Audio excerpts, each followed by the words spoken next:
Actually, I have a riddle. It is a special hoodie with a riddle.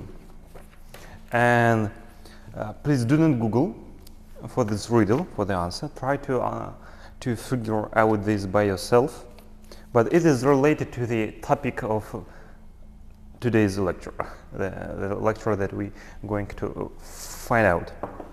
So it's like something is important is written here, actually. So try to figure this out. I'm not giving you the answers. Something to do. So try to think now. Do not guess. Give me the complete answer when you find this out. So right now we are going to talk about something that I really thought, should I exclude it or not? I gave this material before, but before I gave it this theory as the method to do simulation. But in real my experience and my research, I have never used it. And for this reason, for some period of time, I thought that I will just delete it. But then I had a very great conversation with a guy. His name is Andrei Yurich Volkov. It doesn't matter for you maybe his name, but basically he is an author of the plan how research was developing in Russia for the last 15 years. Yeah, so he's a very unique guy, and we had a strategy session at Istanbul this year about research that we do in ITMO, and I had a very great conversation with him. And his point was, let me share my iPad. It's MIT. It's MIT, right? So it's like kind of riddle with a, it says, so basically it's energy, I imagine, and T. We talk a lot about mind and mind work. And his point was that there's a different types of university and college. So some of the university, they produce people, specialists that very good to do some kind of specific work, but we also need some universities who about mind work. And this is the way how, for example, top universities in the USA are built. For example, Harvard, MIT, they give not only knowledge like F equal to MA, but also the way of thinking. And this topic that I'm about to tell you, it's also about of thinking about physical environment, about physical nature of robots. So maybe you will try to go deep in the details. Maybe it's gonna help you science-wise. Actually, if you try to read the original papers by Neville Hogan, it's famous paper that consists of 3 parts, part 1, part 2, part 3 impedance, and it also uses this bone graph theory that I'm going to give you. Okay, so right now we're gonna spend this lecture talking about bone graphs. So you do know what does it mean graph, basically, and the bone graph is graph that represent how everything is interconnected at the physical system. So the idea of the bond graph, for example, if you have a system A and system B, let me use the different colors. So if you have a screen A, system A and system B,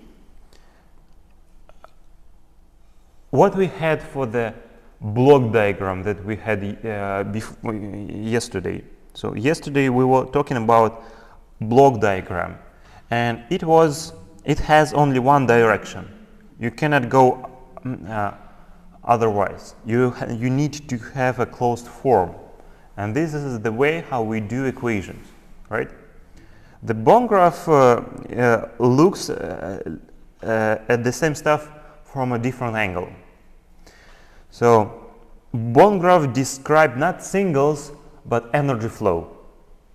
It's like when I, for example, hit the table, I am applying energy to the table, and the table like give a feedback, physically feedback. And the idea of bond graph is to describe this physical interconnection. So what does it mean? Bond, basically it is denoted by this strange arrow, and it means what is the power flow. And with the power, you always have something which is called effort and something which is called flow. And it's all about duality of vector spaces. For example, if you will read Roy Featherstone, if you read Lynch or Stefano, you will see everything there. I mean, they will be talking about this duality. So the idea of duality, if you will take something like effort and something like flow, you will get power. For example, if we'll take a mechanical system, the effort will be force and the flow will be the velocity. So if you will take force and you multiply with the omega, which is angular velocity, you will get power. So this, right now it's scalars. Yeah. Then if you take current, actually I believe it's voltage and current, you also get power. And we can write it down for any physical domain. So look, if we talk about mechanics, effort and the flow. So the effort will be force or torque, and the flow will be linear velocity or angular velocity.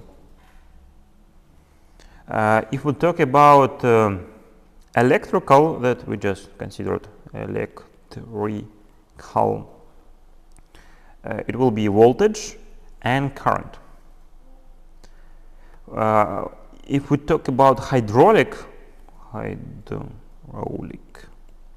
it will be pressure and flow, volume flow rate denoted by Q. And similar stuff you can find in biology, continuous spaces, basically any physical domain. And when we will talk about spatial motion, we'll get we will consider something which is called range and something which is called twist. And for the spatial, it is 1D mechanics, and for the spatial mechanics, it will be range and it will be twist. Range and twist. It is material for tomorrow. And if you will pair them, like a linear combination of two vectors, you will get a scalar power. And By this idea, you actually can model how different physical systems are interconnected. So how electric energy is transferred to the magnetic energy, then magnetic energy is transferred to the mechanical if you talk about, for example, DC motor. Because it's all about energy transformation. So all physical processes, it's all about energy transformation. It's like car moves fast not because of the gas,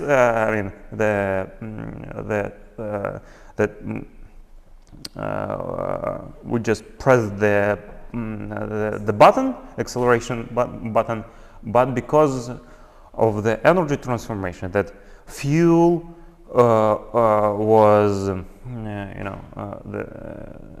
burned, and the piston, because of that, it caused piston motion. The piston motion caused rotation of the crank for the crank slider mechanism, and then all this mechanics, and eventually, long story short, wheels interact with the ground, and each of these steps can be considered as an energy transformation. And basically, bond graphs allows us to take a look at all these processes as the energy transformation. So, and also there is something which is called causality. This line is called causal stroke. Basically it means that the flow goes from system A to B, and effort goes from B to A. So it is the bidirectional relationship. It's not like one direction for the block diagram, it's a bidirectional. So it's always like input and output energy-wise. It's like one of the system is the source of effort and one of them is a source of flow. And how everything is connected. Basically, like describing motor and generator. Yes, like motor gyrator, you can describe how motor apply force to the link, for example. If you have some kind of pump, you can also use this theory. So if you have different physical domains that there is interaction between them, something with the water, hydraulic, then mechanical, electrical, everything can be, the relationship between them can be described by this method.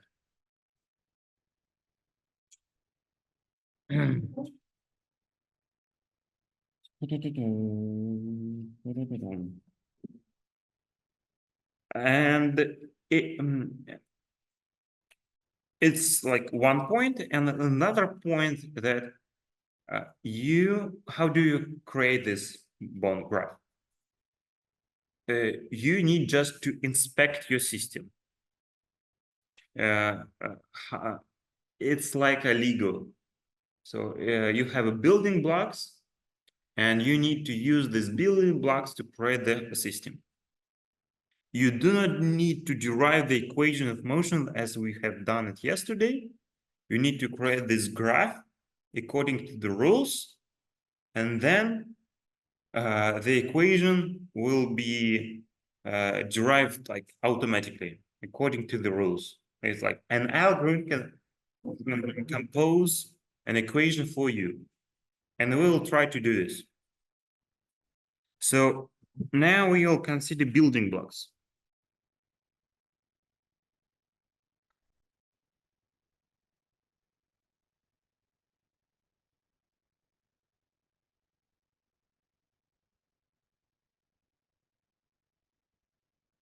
Yeah. By the way, this method was created by Professor Peter from MIT like 70 years ago, because it's been created like early methods to do simulation. So it was created. You can just imagine how computers in the late 50s look like, and this is was the theory that they developed to create algorithms to do the simulation.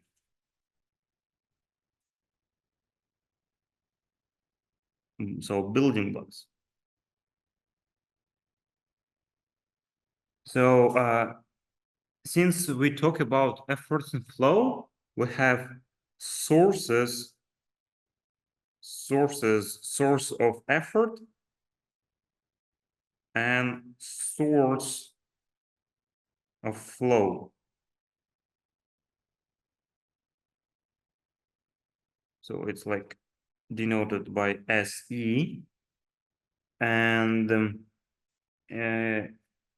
it's like this bond, like a James Bond bond, and a P. And causal stroke is here. You can think about as a piston, something like this. So the piston generate force in this direction. So it's source of force. So it applied force to something. P stands for port. And the velocity is kind of feedback.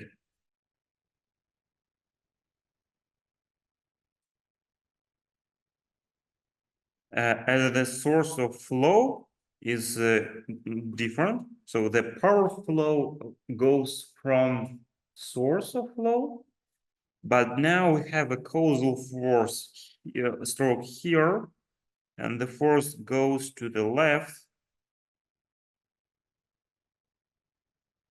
and velocity goes to the port.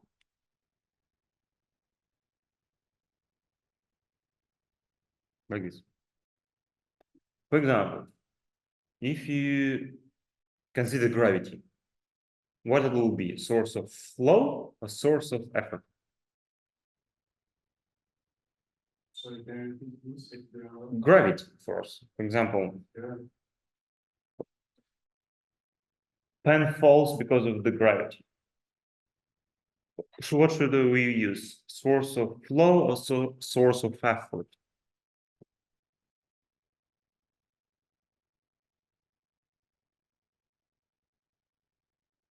Let's take a look at the equation that we had yesterday.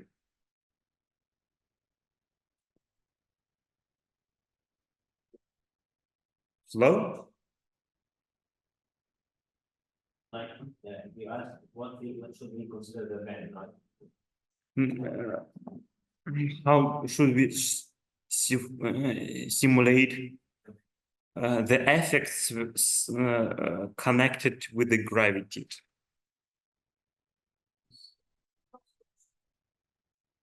Source of flow, source of flow, also, flow. yes, because we have entity support. It's source of force. I mean, mg is a force, and the effort is a force. Can you please move to that side? So the effort is the force. So the effort is the force, and for the forward dynamics, we know that we eventually need to compute acceleration, right? And in order to compute, we need to know all the position velocities and the forces. And here the gravity is actually the force that caused the whole motion. It is something that is input. It's actually the source of the motion itself. Because of the gravity, pen falls. And this is why we have a source of this effort. So, for example, gravity, it will be the source of this force will be the gravity. And this force will be equal to mg, which is constant, and we know beforehand. This is the idea. Opposite, for example, we have a constraint that, for example, we have a pendulum, and the basis of the arm, is fixed. We can simulate this force, this the fact that is fixed at the source of velocity, which is equal to 0. So it will be source of flow equal to 0, because we have constraint not in force, but in velocity, that the velocity of the base must be equal to 0. This is why I'm talking about the mindset. You need to kind of switch it. And really to think about what causes what. You need to think about causality. What is the first reason? What is the reason, and what is the another conclusion? What caused what? Yes.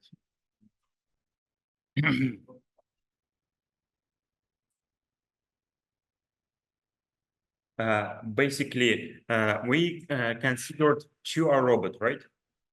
Let me write it. For example, 2R robot, and we know that the base is fixed, so its velocity for the y, it's not y, for the x and for the y, they must be equal.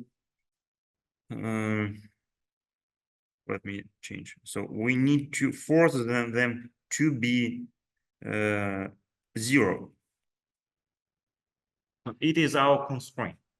The force can be anything. So actually, we will have reaction forces, but the velocity must be 0, and this is why we need to model this stuff by source of flow.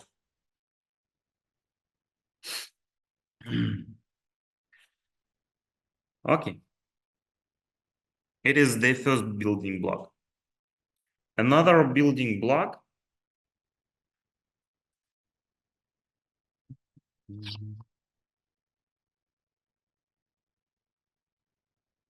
it is like I element.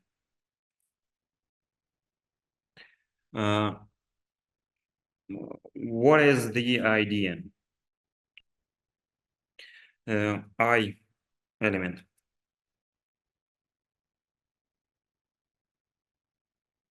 I stands for the inertia or inductance. Inductance.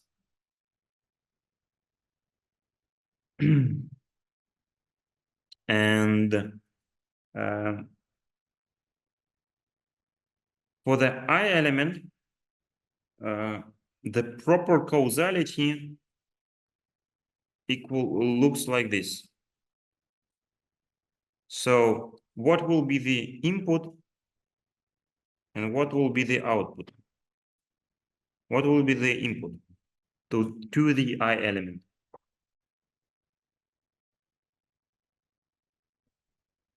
Effort, right? So if we talk about mechanics, it will be force, and the output will be the velocity.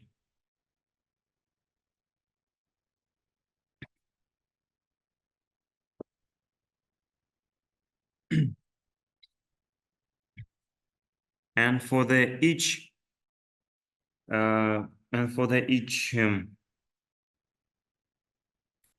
system with the integral causality, we can write something like this. We send effort as the input. It does the integration. And so it is the energy there. And we get flow as the output, the velocity. So let's assume that as I told you, it's inertia. So let's consider the second Newton's law, for example. So the effort in this case will be P x double dot, or we can say, do you remember what I told you yesterday about the second Newton's law? So it actually is P dot. If you do integration, you get P. So P is a momentum.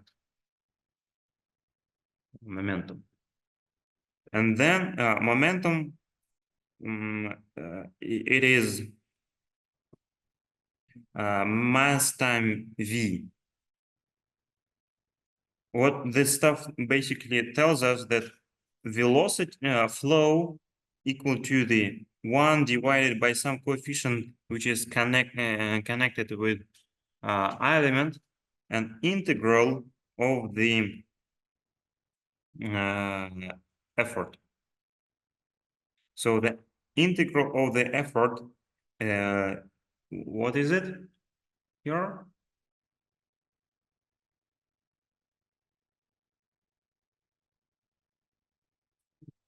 It's P, yes, it's momentum. And the coefficient which is related to the Ri for the inertia, it will be just the mass. For example, here for the scalar 1D problem, it will be 1 over m, and we know that P equal to the mv, so basically it equals to V. How do we know that I is the one of the I is 1 over m? So your question, why it's true, right?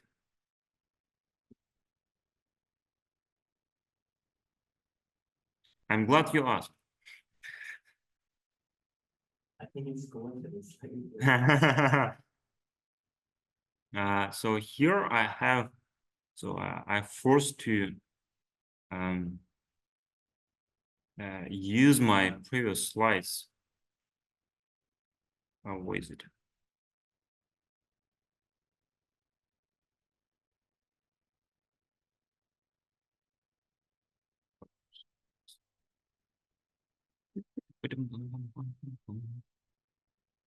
By the way, this is the guy who developed. So it was 1959 when he has developed this method. So it's a question about 1-0 junction. We'll come to this a little bit later on.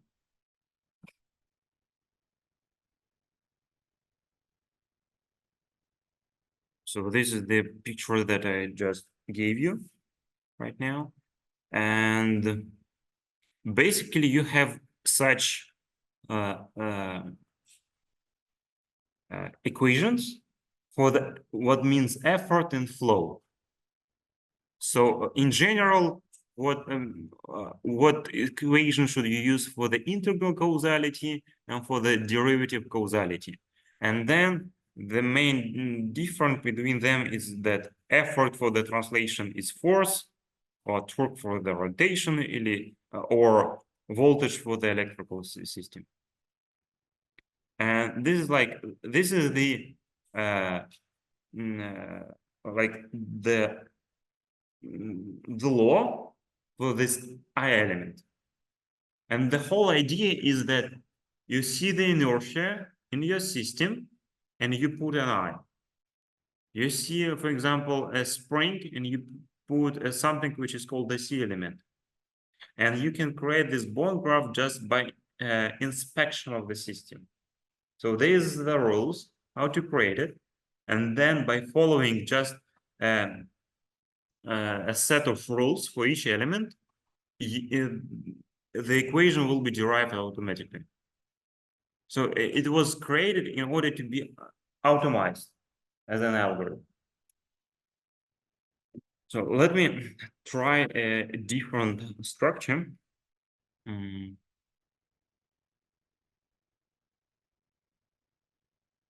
Sure. I would like to do something a little bit different. Such as I will be looking at the slides and you will be seeing my iPad. Let me try and do something like this. Because here I do not have everything that I wanted. So I gave you this example of I element. I element. Yes, I element.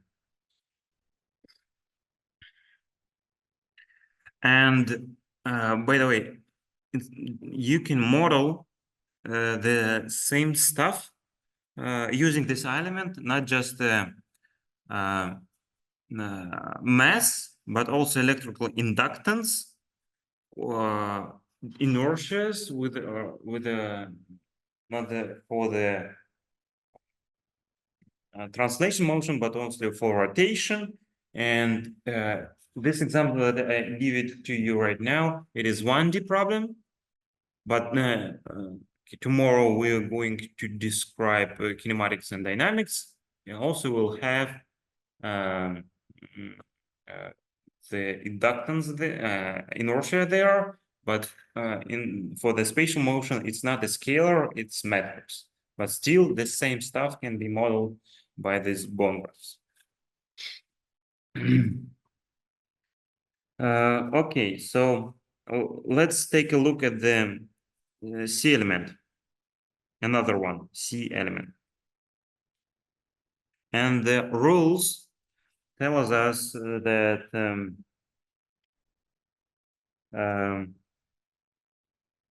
where is it? In general, you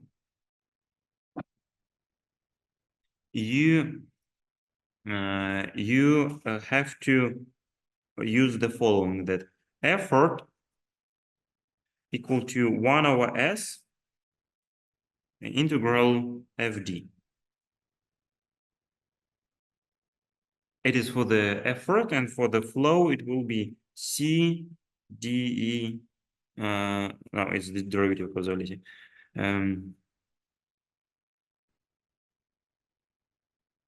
Okay.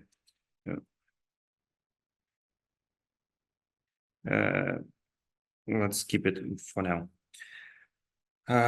It's like you see here that the flow must be given you as the input, and the effort will be your output. So something is an input, something is the output. And this stuff is something which is called integral causality, because you need to compute an integral. But also there is something which is called derivative causality. And for this stuff, you have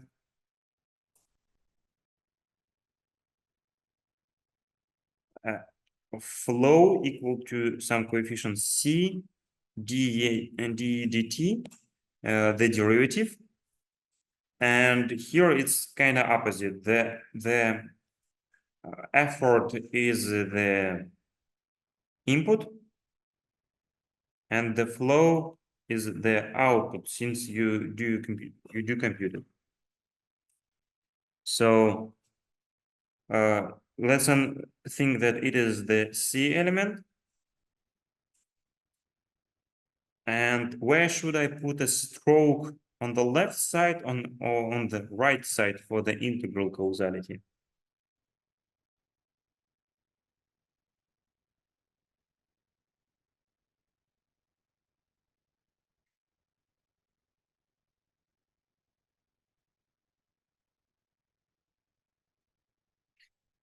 I like this idea of thinking that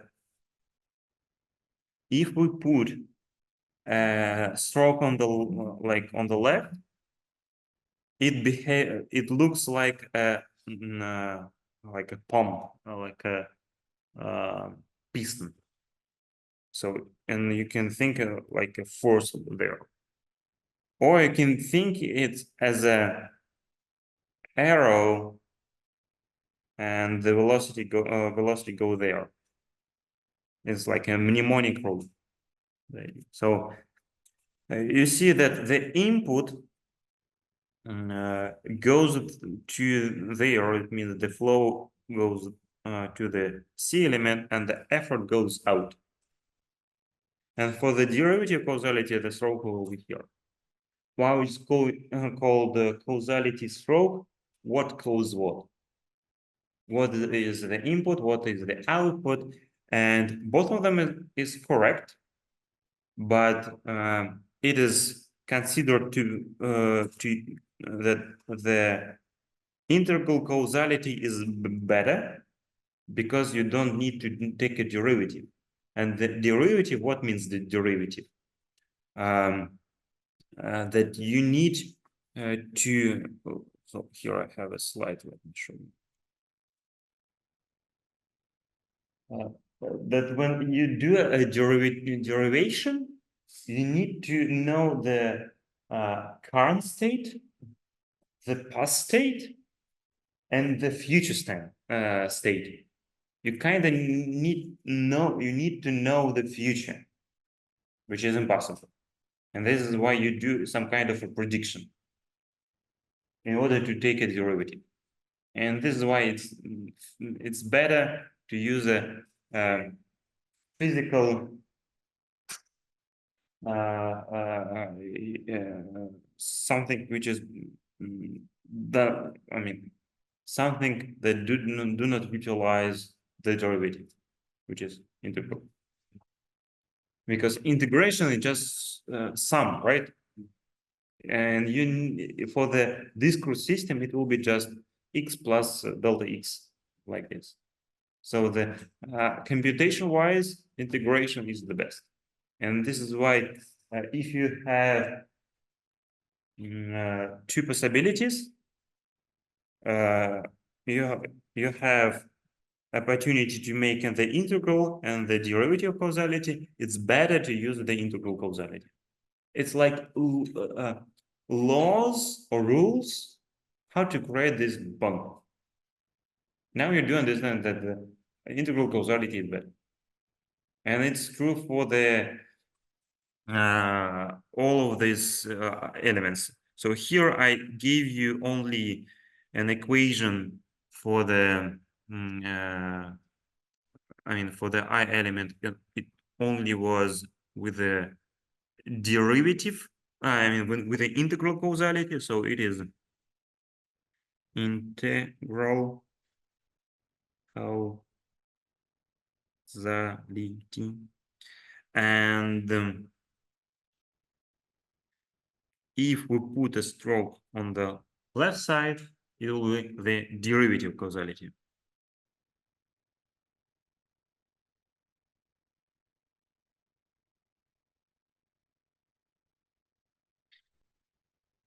And for the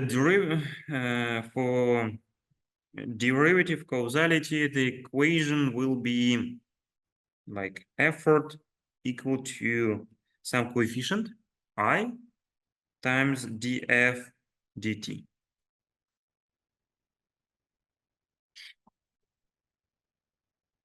Is it clear so far?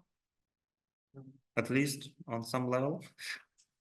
Okay, so I element, it's something, for example, you can think about inertia. What kind of energy can be stored with inertia?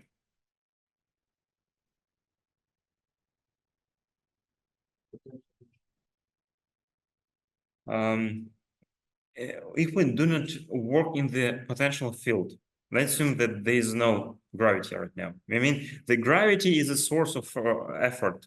So the gravity is not on the table. We're in space.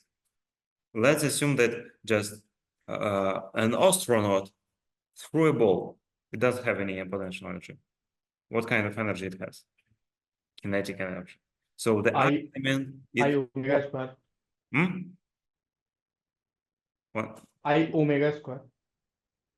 I omega squared. Right. I mean, I omega Omega squared square upon 12 is a upon kinetic 2. energy related to the rotation. It also has m times velocity squared over 2. Actually, it will have translation and kinetic energy and rotational kinetic energy.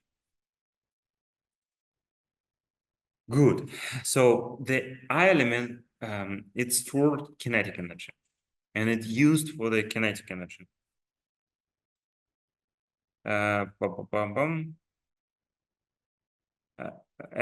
What should we do with the C element? So C element. C element, it's something that can be used to model, for example, springs or capacitor. C, it means like compliance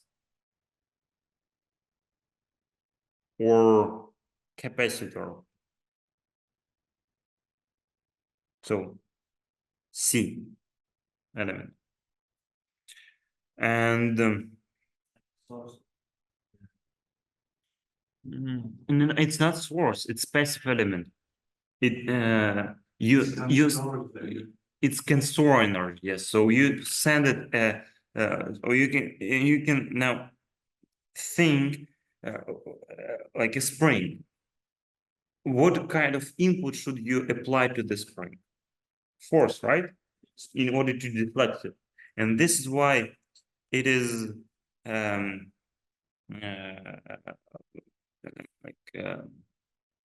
natural to consider effort as the input to the spring. And also it's integral causality. So you don't need to take a derivative here. So let's try to compute this stuff applied to the I told you nonsense right now. It's tricky to it's easy to be tricked. So here, yes, the input is flow. So right now we will figure this out. So the idea is the following. So integration kind of Q, partial derivative to the Hamiltonian, and basically let's try to fill this out. So if flow is a velocity, let's assume that it is the velocity v, and instead of flow I'll put a phi. What will be the integral of yes, it will be the position. So here you can see q, it is the position. And what is it? It's just some 1 over some coefficient c. Yes, and see here it's kind of compliance, which was reversed to the stiffness. Like stiffness equal to 1 over c, and c is the compliance. Stiffness compliance. How much can we break and how much can we store it before it breaks? Something like this, yes. But here it's like an ideal structure that can break, you know. And effort equal to basically kx. So the force equal to the kx. So it kind of makes sense, right? Yeah. After we know what's the C and the I. Yes. But this rule is true for any physical domain. For example, let's just try write it once again. For we know for the electrical system, I is a flow. So current is a flow. So current, what will be the integral of the current? Charge. And voltage basically equal to coefficient is a capacitor times charge, because the capacitor it's store energy. Okay. And so this is kind of simple rule that you can just memorize, and you can derive all this law of physics here that is related to the mechanics, electronics, like hydraulics, also for the biology and any physical domain. This is the beauty of Blomberg's. That later on it's been used to do the simulation. Right now, since you already have a simulator that had been done for you, you don't need to create your own simulator. This is why it's not so important, I mean, but still it gives pretty great insights about how everything is interconnected.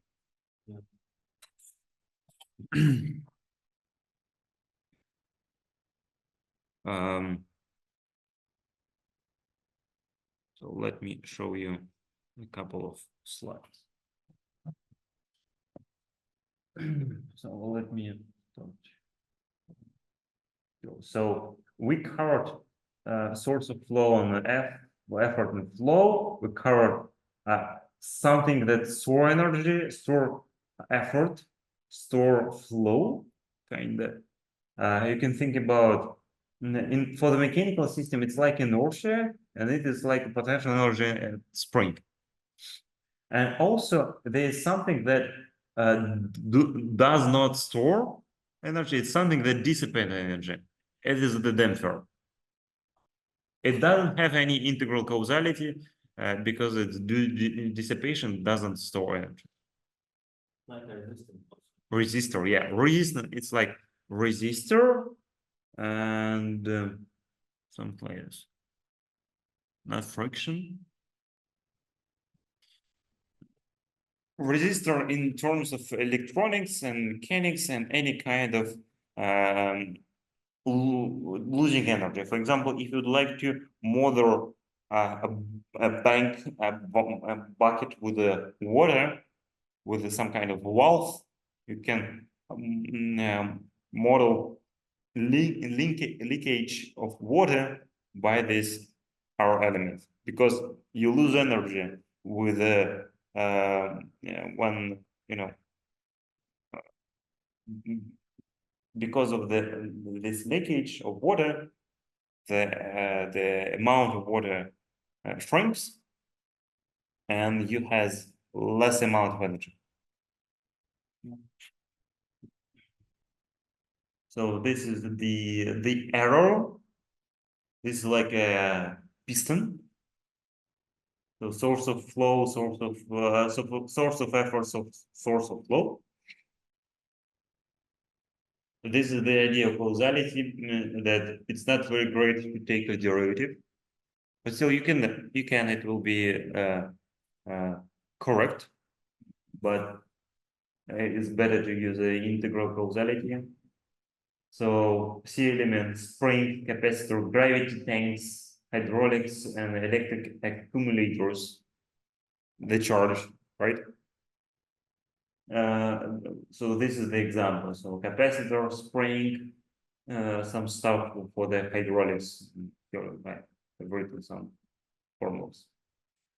So in general, integral causality, radial causality, and for the domains, translation, rotation, electrical, hydraulic. But also it's for 1D simple systems. But I've been told that it's also true for biology.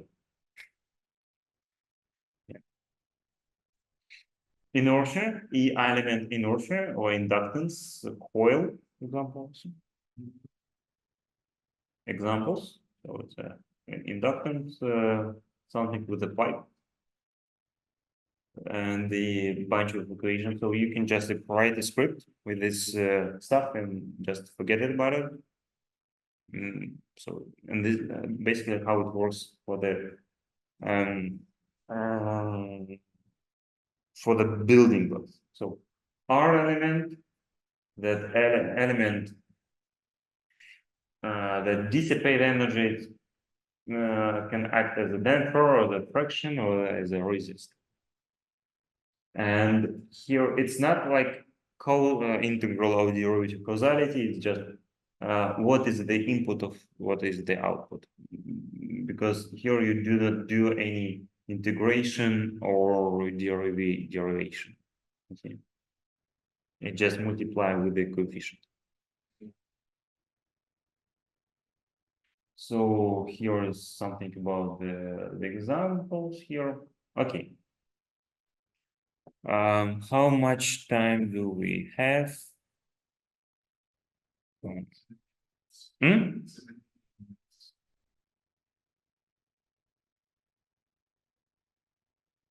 Okay, I think it's enough. So what else do we have? So there is something which is called the transformer. So before it was like passive element, and this is like something that does some kind of modification. So transformer basically is like E2 will equal some coefficient times E1. And since there's a effort that flows goes in opposite direction, one of them will be, so E2 will be equal to the, you see that the stroke is here. It means that E2 equal to E1 times coefficient, but the flow goes in opposite direction. So if F1 will be equal to F2 times coefficient. You see that it's not like here F2, it's F1. So the relation is opposite. So it will be like F2 equal to 1 over K F1. Okay? So it's exactly like the electrical transformer with voltage. It is the same, Yeah. basically. And you can make this electrical transformer, but also you can model, for example, a lever, a gear ratio, or this system when you have a different cross section. And it will be true for all of this stuff. So also there is something which is called gyrator. And the idea is that the flow equal to the effort, like the output flow equal to the input effort. You see that there is a cross relationship between them. And then, for example, DC motor or the generator is a gyrator because torque is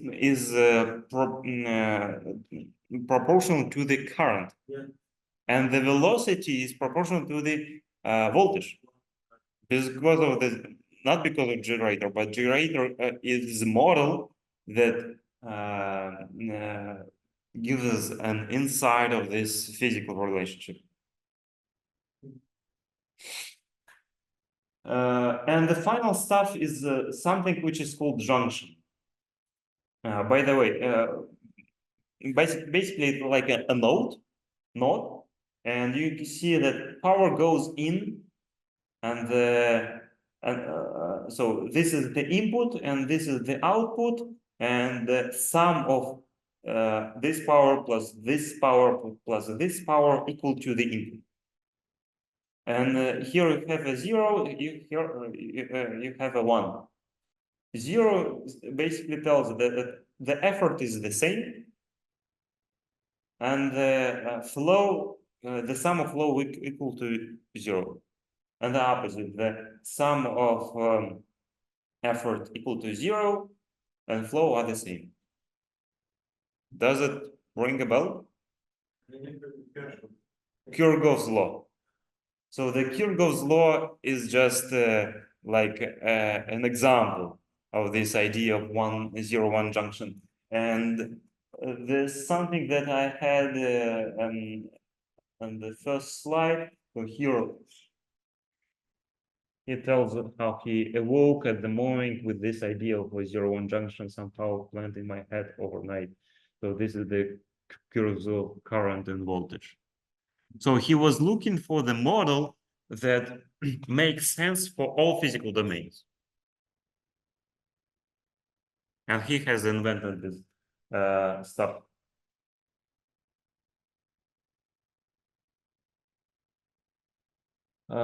So now we have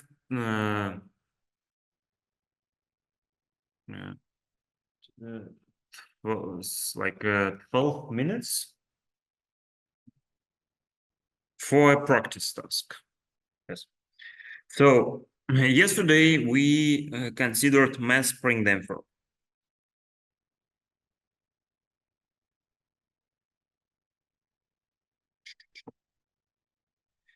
And the idea is that you know that there is a source of gravity, right? What should we write? The source of gravity.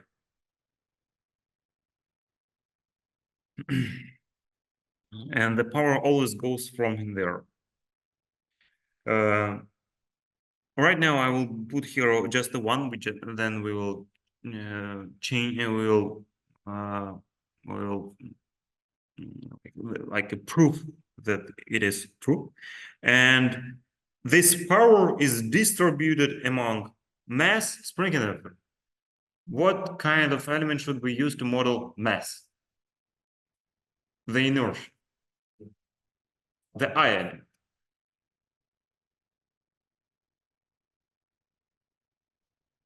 What kind of elements should I use to model spring?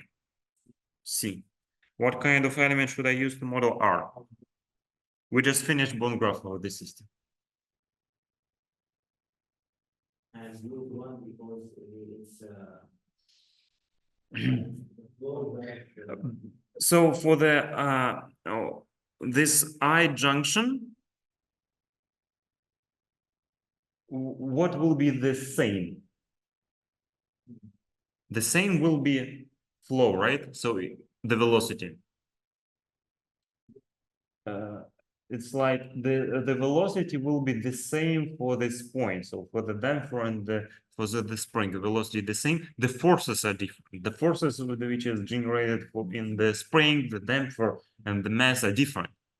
Velocity is the same, and the sum of these forces will be equal to the reason of the motion, basically gravity, which is the source of force.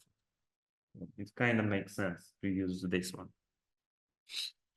So now let us just check that it's true. By the way, what kind of where should we put stroke for the source of effort? It next to the port, right? So, and this is why we need to put a stroke here. For the I element, in order to use the integral causality, which is better in terms of that we do not need to model future stance. We need to use an integral causality, and we put, and because of that, we put a stroke here. For the C element, where is it? Where should I put it? Like next to the, on the left or on the right? Left. So look, we just follow the rules. And by inspection, we haven't done any computation right now. As for the R, it doesn't really matter, but since we have, look, we have we look, we have I element, we know that velocity here, the flow, is the same. And this is why it's better to use velocity as an input, since you already know it. And since we know that it's like an arrow for the flow, we put a stroke here. Nice. So for the source of flow, we will write down that the effort equals to mj. For the one junction, we will say that all the flows are the same and equal to v or x dot. And that E1 equal to E2, E3, E4, like input and outputs. And the sum of them equal to 0. E1. So we know this stuff. We need to compute the rest of it. Okay, let's consider C element. So this is the general equation. The flow is the x dot. C, there is compliance. So 1 over C, it will be K coefficient times X, right? So we know this stuff. And then R element, E3 equal to the BX dot. This stuff. What will be E4? For the E4, which is I element, you remember that I gave you nonsense for I element. You remember that for the first time, but then I changed myself. That for the I element, the input for the integral causality, the input is the force, and you kind of cannot compute it. But actually, you know all the components, and you can compute E4 out of here. So E4 will be like E1 minus E2 minus E3, and it will be like minus MJ minus KX minus BX. Does it ring a bell? So, and for the E element,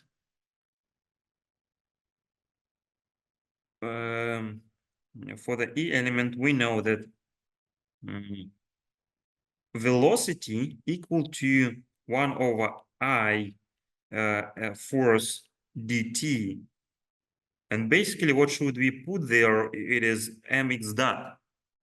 And if we'll do this, we'll have 1 over m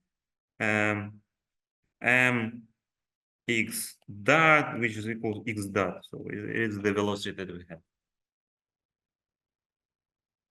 So basically, it is equal to mx double dot that we have.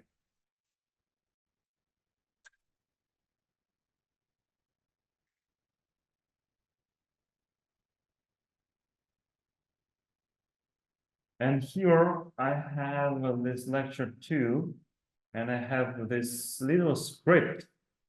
So here I found some open source bone graphs library, and here is like how have we done the bone graph just out of inspection.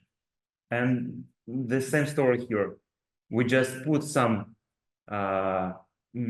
elements like source of flow, element R, element I, element C, and then junction.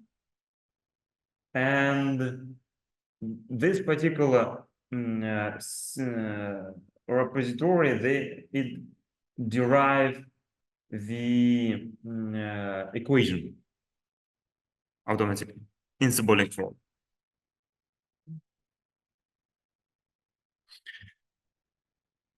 Great. So this is the idea of bond graphs. We covered like the concept. And we will come to this idea during our spatial motion tomorrow. But the main point here that I would like to make that when we talk about robots, we do not tackle only math or computer science. We do not only have computer science perspective that a vector, for example, it's a bunch of numbers. It's also like a line. It's like a force maybe. So the force actually is a covector, but still it's like a vector. When we think about robots, we do need to understand its physical nature. So this is the emphasis that I would like to tell, that I like underline, that we need to remember this, and just when you do simulation, you need to have some kind of sanity check. When you trying to when you're trying to understand the results of your simulation, you need to understand that this velocity is this acceleration, this is the mass, must be such that the real physical system can produce. And that as we had yesterday, if you choose a wrong integrator, this oscillation with the Euler, it's like what is the reason of this energy? It doesn't make any sense. It must dissipate if you have a damper, or it must be like a constant oscillation if we do not have any damper.